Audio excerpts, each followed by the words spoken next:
Die oomblik as dinge moeilik raak, die oomblik as dinge taaf raak, die oomblik as dinge net so bietjie te veel raak, dan hou ek en jy aan teruggaan na dit wat ons seermaak. Maar hoor gou mooi.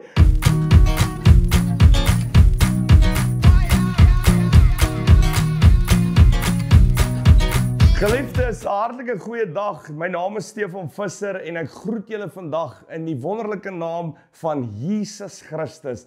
Hy is die naam bo elke naam. Jy kan vir my jou situasie noem, hy styg bo dit uit. Jy kan vir my jou siekte noem, hy styg bo dit uit. Jy kan vir my enigiets noem, daardie naam is bo elke liewe naam. Nou vandag deel ek met julle graag 'n verhaal wat my al 'n paar jaar terug wat die Here my wakker gemaak het en ek noem dit Stockholm Syndrome. Nou in 1973 in Stockholm, Sweden was daar 'n bankroof gewees. En hierdie ou het 3 mense as hostage gevat. Hy het 2 vrouens en 1 man dus by hom gehou onder in die wild om leverage te kry dat sy vriend uit die tronk uitgesit kan word. En die volgende gebeur. Alles word toe uitgesorteer, hulle vang die man en toe hulle die getuies na vore roep om te kom getuig teen wat hierdie ou gedoen het, toe die vrouens verlief geraak op hierdie ou en hulle het glad nie ooit teen hom getuig nie. Daar is hierdie liedjie van Eminem en Rihanna wat sê, "Love the way you lie, just gonna stand there and watch me burn. It's alright because I love the way you lie." Dit praat van sy word seer gemaak in hierdie verhouding, maar sy hou aan teruggaan na dit toe wat haar seer maak. In 2005 het die lead gitarist van Korn, Brian Welch, tot bekering gekom. En dit was 'n verskriklike storie geweest dat hierdie ou van Korn by die Here uitgekom het en dit is so great. Ek meen dit was great geweest. En in 2013 toe val hy terug na daardie band toe en hy speel weer vir hulle gitaar. En dieselfde met my, Stefan Visser. Ek het soveel op 'n tyd die Here so hard gedien en op 'n dag toe gebeur dinge en ek besluit ek gaan terugdraai en teruggaan na dit toe wat my seer maak. En ons identifiseer hierdie ding as ons hou aan teruggaan na dit wat ons seer maak. Die Bybel praat die Israeliete word uit Egipte uit gevange uitgeneem. In Exodus 16 vers 3 word hierdie Israeliete uit gevange geneem en hulle kom na Moses en na Aaron toe hulle sê vir hom, kon ons nie maar liewer in Egipte gewees het waar ons kon sterf nie, want daar het ons ten minste vleispotte gehad om van te eet.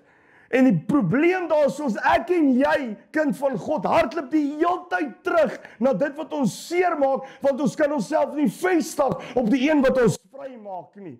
Ek sê vir jou, die probleme van die hede, hoor mooi, die probleme van die hede maak my en jou vergeet van die wonderwerke van die verlede. God het al soveel vir ons gedoen, dinge waar hy ons kom uithaal het, waar hy ons van vrygemaak het, van drank, van rook, van alles, pornografie, jy kan dit by die naam noem. Ek sê jou, daar's 'n naam wat bo dit uitstyg. Ons gaan 'n bietjie verder in Johannes 21 vir 3 jaar.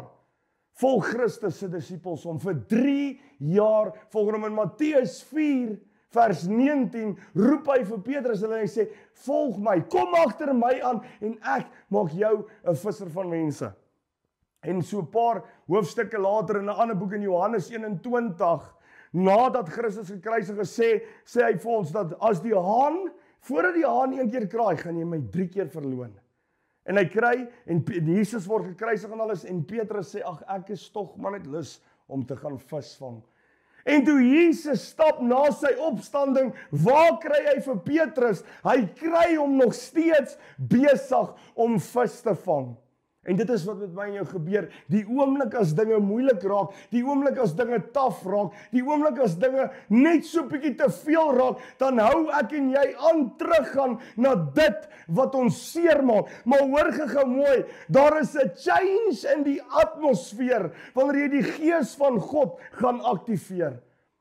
Daardie selfde Petrus hier aan die einde van Handelinge 2 kon hy gestaan het voor hoeveel duisende mense en hulle kom tot bekering, want daar was 'n gees geaktiveer. Daar is 'n gees wat besig, wat lewe, wat aan die gang is, dieselfde gees wat Christus uit die dood uit laat opwek het. Daardie gees was binne hom, want hy het die keuse gemaak. Toe sê daardie gees wat in Handelinge 2 uitgestort is, het hy ontvang en hy het geloop en van daar af was daar nooit weer 'n ding van ek gaan terug na dit wat my seermaak nie.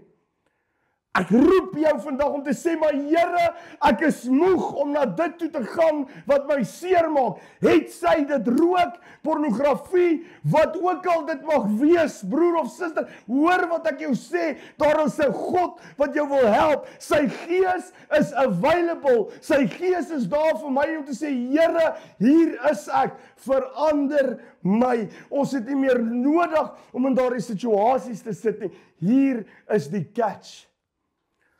Paulus skryf in 'n posisie van gevangenskap 'n brief van blydskap. Ons sit in hierdie situasies en dit is wat ons terughou. Ons omstandighede moet ons nie vorm nie. Ons blydskap moet gewortel wees in die God wat laat groei. In Filippense 4 vers 13, ons quote hom altyd, ons sê, ek is tot alles in staat deur Christus wat my krag gee. As jy in die boodskap gaan luister, sê Paulus die volgende, hoor mooi. Hy sê, ek sien kans vir alles, goed of sleg, want Christus is my bron van krag. My situasie definieer nie wie ek is nie. My God definieer wie ek is. Jy sal nooit weet wat God van jou sê as jy jouself nie kry in sy woord nie. As jy jouself nie gaan kry in gebed nie. As jy jouself nie gaan kry in aanbidding nie. Hierdie is nie maar net 'n ek loop en ag Jesus weet, ek ken die Here. Hierdie is 'n leefstyl. Ek praat van 'n leefstyl van aanbidding om te sê Here, in elke situasie kies ek nie om terug te gaan na dit wat my laat goed voel nie, want die vyand hou jou in jou comfort, sodat hy jou calling van jou af kan steel. Hy hou jou gemaklik, want hy wil nie hê jy moet uit die boot klim en doen waarvoor jy geroep is nie. Jesus sê in Matteus 6 vers 21 in die boodskap sê hy, dit waarmee jy jouself besig hou van vroegmôre tot laat aand sal wys wat jy is, wie jy is, wat binne jou is. Sê meng jou met die semels en die varke gaan jou opvreet. 1 Korintiërs 15 vers 33 sê bad company corrupts good character. Jy's nie geroep om in te pas nie, kind van God. Jy's geroep om uit te staan. Kolossense 3 vers 17, hy sê, alles wat jy doen in woord en daad, doen dit tot eer en verheerliking van sy naam. Jy sê vandag, Here, ek kies nie om terug te gaan na dit wat my seer maak nie. Ek kies om my kruis op te tel en vorentoe te gaan, want 'n man wat gekruisig is 'n man wat nie kan omdraai nie. Ons lewe is vir Christus en die dood is ons wins. Die Here seën julle.